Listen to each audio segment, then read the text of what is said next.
శ్రీశైలంలో ఈ నెల 26న శ్రీ బ్రహ్మరాంబికాదేవి అమ్మవారికి వార్షిక కుంభోత్సవం ప్రారంభం కానుంది. ఏర్పాట్లపై స్థానిక రెవెన్యూ పోలీసు అధికారులతో ఆలయ ఈవో పెద్దిరాజు సమన్వయ సమావేశం నిర్వహించారు.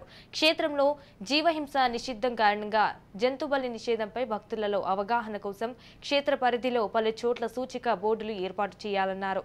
అమ్మవారి కుంభోత్సవానికి పెద్ద సంఖ్యలో భక్తులు తరలిరావచ్చనే అంచనా వేస్తున్న అధికారులు భక్తులకు ఎటువంటి ఇబ్బందులు తలెత్తకుండా ఏర్పాట్లు సిద్ధం చేయనున్నట్లు తెలిపారు.